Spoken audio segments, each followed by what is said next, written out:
Hello everyone, welcome back to another video. आज की video में डिस्कशन करने वाला हूँ मणिपाल एग्जाम का लास्ट 15 डे का क्या स्ट्रैटेजी होना चाहिए। अगर मणिपाल एग्जाम पे फोकस की हो तो मैं रिक्वेस्ट करता हूँ वीडियो को एंड तक देखना। इस वीडियो के बाद एक कंप्लीट आइडिया हो जाएगा क्या पढ़ना है क्या नहीं पढ़ना है। मैं जैसा कि मेरे कॉन्टैक्ट में last year rank 2, rank 4, rank 47 जितने बच्चे थे, साथ ही साथ जिसका रैंक लगभग 7 के 8 के थे, वो भी बच्चे इंग्लिश में full out of full marks लाए थे। मैं रिक्वेस्ट करता हूँ अगर तुम मणिपाल एग्जाम पे फोकस की हो, सबसे पहले तुम इंग्लिश पे फोकस करो। इंग्लिश 40 आउट ऑफ 40 लाओगे। जैसे तुम यहाँ पे देख रहे होगे बहुत ऐसे बच्चे हैं जैसे इंग्लिश 40 आउट ऑफ 40 मार्क्स लाए हैं। इंग्लिश में स्कोर करना इजी होता है एज कम्पेयर टू अदर। उसके बाद तुम ट्राई करो मैथ्स पे फोकस करने का। मैथ्स सबसे ज्यादा मार्क्स का होता है। देखोगे तो मैथ्स तुम्हारा लगभग 80 मार्क्स का होता है। मैं मानता हूँ मैथ्स का पेपर थोड़ा टफ होता है तो उस पर स्कोर करना थोड़ा इजी नहीं रहेगा। इसी कारण से देखो लगभग तुम अगर सिर्फ कोई भी ब्रांच को अगर तुम टारगेट किया मणिपाल में अप्रॉक्स 100 मार्क्स तक सफिशियंट होता है। मैं ये गारंटी दे सकता हूँ अगर तुम जितने भी मेरे क्वेश्चन डाला हुआ इंग्लिश में तुम कहीं से पढ़ लो, अगर तुम मेरे क्वेश्चन को सिर्फ कर लेते हो तो 40 आउट ऑफ 40 मार्क्स तुम्हारा आ जाएगा। मैथ्स पे तो पूरा कंप्लीट डिपेंड नहीं कर सकते हो। उसके बाद फिजिक्स या केमिस्ट्री में किसी एक को टारगेट करना पड़ेगा। केमिस्ट्री को टारगेट करना इजी होता है क्योंकि केमिस्ट्री में जितने भी क्वेश्चन होते हैं मोस्टली रिपीटेड क्वेश्चन होते हैं। जितना क्वेश्चन मैं दूंगा उसके बाहर कोई क्वेश्चन आने की चांस ही नहीं है। कुछ क्वेश्चन हो सकते हैं। सिस्टम में इतना बोल सकता हूँ लगभग तुम 50 मार्क्स तक तुम केमिस्ट्री में इजीली स्कोर कर लोगे। ठीक है, उसके फिजिक्स का तुम देखोगे तो वहाँ क्या होता है ना, फॉर्मुला टाइप का क्वेश्चन होता है, वो करना तुम्हारा आसान होगा। चलो बताता हूँ तुम इंग्लिश में किस किस चैप्टर को करोगे तो ज्यादा तुम्हारे लिए बेनिफिट होगा। ठीक है, जैसे देखो इंग्लिश में यहाँ पे देखोगे सिलेबस में नाउन नहीं है, बट नाउन से बहुत क्वेश्चन रहते हैं। मैंने नाउन का लगभग 4 से 5 वीडियो बनाया हूँ, तुम उसे देख लो। मैं ये नहीं बोलता हूँ मेरा ही वीडियो को देखो, जहां से देखना है तुम देख लो, जहां से पढ़ना है तुम पढ़ लो।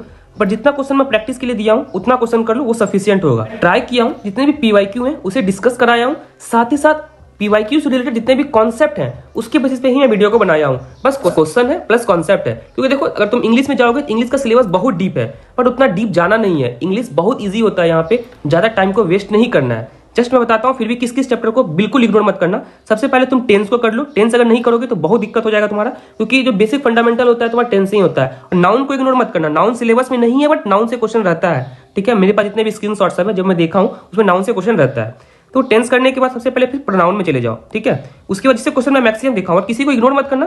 जितने भी हैं तुम जाओ यूट्यूब पे सर्च करो, जहां से भी पढ़ना पढ़ो, वहां से पढ़ने के बाद आओ। मेरा वीडियो अब अवेलेबल है। अगर मेरा वीडियो समझ में नहीं आ रहा, मैं तो अच्छा से बताया हूँ और टू द पॉइंट बताया हूँ, जितना कि मणिपाल एग्जाम के लिए सफिशियंट है। अगर मेरे से समझ में नहीं आ रहा किसी और का देखो, बट क्वेश्चन में जितना मैं दिया हूँ उतना क्वेश्चन को कर लो। उतना क्वेश्चन सफिशियंट है एग्जाम में full out of full marks लाने के लिए। इंग्लिश में तुम देखोगे लास्ट ईयर का प्रिंस था तुम्हारा, प्रिंस कोठारिया था तुम्हारा, फिर उसके बाद आनंद था तुम्हारा। ये सब बच्चे का इंग्लिश में 40 आउट ऑफ 40 मार्क्स था। और बहुत सारे बच्चे थे, मुझे याद नहीं आ रहा किसका किसका मार्क्स था, बट मैं इतना बोल सकता हूँ लगभग मोस्ट ऑफ द बच्चे इंग्लिश में मतलब full out of full marks लाए थे। तुम भी ला सकते हो। उसके बाद अगर मैं बात करूँ तो क्लाउड से भी क्वेश्चन तुम्हारा रहता है, बट देखो पार्टिकुलर मैं सबका लगभग 10-10 क्वेश्चन दिया हूँ जो कि तुम्हारा मणिपाल एग्जाम में आया है। साथ ही साथ उससे रिलेटेड जो क्वेश्चन बन सकता है वो भी मैं डाला हूँ वहाँ पे। उसके तुम आर्टिकल से फोकस करना है। आर्टिकल से फोकस करना क्योंकि देखो आर्टिकल इजी होता है। जब तुम एग्जाम देने जाओगे ना लगेगा कंफ्यूजिंग टाइप का, लगेगा ए लगाए एन लगाए द लगाए या पार्टिकुलर कुछ और लगेगा। इसी कारण से तुम देखो तुम इंग्लिश सॉल्व कर लोगे, इसमें कोई बड़ा बात नहीं है, बट तुम एग्जाम में कंफ्यूज हो जाओगे। सारा का सारा ऑप्शन सेम लगेगा। तुम जाओ मेरे चैनल पे, क्वेश्चन है वहां से तुरंत लगा लो। फिर प्रीपोजिशन को इग्नोर मत करने से बहुत क्वेश्चन तुम्हारे रहते हैं। वोकैबुलरी देखो, वोकैबुलरी से ही बहुत क्वेश्चन रहते हैं। वो पर वोकैबुलरी एक दिन में मतलब नहीं होता है। ठीक है, तो वोकैबुलरी से जो क्वेश्चन आएगा या फिर बनेगा या फिर नहीं बनेगा, इस पे तुम इतना वर्क मत करो। बट अभी करना है तो सेंटेंस स्ट्रक्चर जो मैं डाला हुआ है, मेरा सब्जेक्ट भट्ट पे भी मेरा वीडियो डाला हुआ है, तुम वो देख लो, टेंस देख लो। और बाकी मैं मतलब पूरा मर्ज करके डाला हूँ क्योंकि देखो पता नहीं चलता इंग्लिश में क्वेश्चन किस चैप्टर से था किस चैप्टर से नहीं था, बस फंडामेंटल क्वेश्चन रहता है। क्योंकि देखो यहाँ पे एक आइडिया दिखता है कि बच्चे को इंग्लिश आ रही है फिर नहीं आ रही है। ठीक है, तो मैं सारा का सारा वीडियो डाल दिया हूँ, तुम वहां जाओ देखो। ये करने के बाद क्या करना है ना, मैं वीडियो ऑलरेडी बना दिया हूँ इंग्लिश का इंपॉर्टेंट चैप्टर, उससे तुम देख लो, एक आइडिया मिल जाएगा। और मैं जितना भी दिखा हूँ मैं अपने मन से नहीं बोल रहा हूँ, जितने भी मेरे पास स्क्रीनशॉट है, 3 साल से वीडियो बना रहा हूँ, एक मेरे पास एक आइडिया है, उस आइडिया को बता रहा हूँ। अगर अच्छे से फोकस कर दोगे 15 डे, मुझे लगता है सफिशियंट है तुम्हारे लिए। उसके बाद मैंने मैथ्स के रिगार्डिंग बना दिया हूँ, उसके केमिस्ट्री के रिगार्डिंग बना दिया हूँ, फिजिक्स के रिगार्डिंग बना दिया हूँ। शायद यहाँ पे एक आइडिया मिल गया होगा कैसे 15 डे को यूज करना है। अगर तुम लोगों का फीडबैक रहा तो मैं ट्राई करूंगा मैथ्स का भी, केमिस्ट्री का भी, फिजिक्स का भी एक वीडियो बना दूं लास्ट 15 डे में क्या पढ़ना है। देखो लगभग तुम 6 से 7 चैप्टर को फोकस कर दोगे, सफिशियंट तुम्हारा होगा।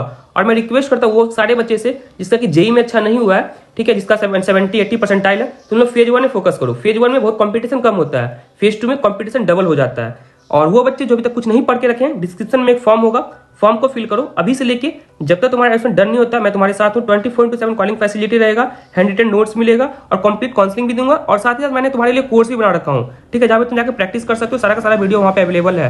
बस इतना ही, जाओ तुम स्टार्ट करो। कोई भी डाउट आ रहा है तो कमेंट सेक्शन में पूछो। बोलूंगा इंग्लिश को इग्नोर मत करना, फिर से बोल रहा हूँ, क्योंकि इंग्लिश में 40 आउट ऑफ 40 स्कोर करना टफ नहीं होता है। वो बच्चे जो बिल्कुल कुछ नहीं पढ़ रखे हैं अभी भी तुम्हारे पास चांस है। डिस्क्रिप्शन में फॉर्म है, फॉर्म को फिल करो अभी से लेकर जब तक तुम्हारा एडमिशन डन नहीं होता। मैं तुम्हारे साथ हूँ, सारा का सारा चीज में डिस्कशन करो। कोई भी प्रॉब्लम आता है एक भी क्वेश्चन में 24/7 कॉलिंग फैसिलिटी, या फिर मैं सॉल्व करके दूं या टीम मेंबर में से कोई ना कोई सॉल्व करके तुझे मिल जाएगा। और मैं एक बात का फिर से रिक्वेस्ट करना चाहता हूं, तुम लोग मेरा व्हाट्सअप चैनल है उसे ज्वाइन कर लो। वहां पे मैं रेगुलर बेसिस पे मैं और मेरा टीम में से कोई एक क्वेश्चन वहां पे अपडेट करते रहते हैं। अगर उस क्वेश्चन को भी तुम कर लोगे तो वो भी तुम्हारे लिए बहुत बेनिफिट होगा। मैं फिर से बोल रहा हूँ, व्हाट्सअप चैनल को तुम्हें ज्वाइन कर लेना। वहाँ पे रेगुलर बेसिस पे मैं कुछ ना कुछ क्वेश्चन डालता रहता हूँ, ठीक है।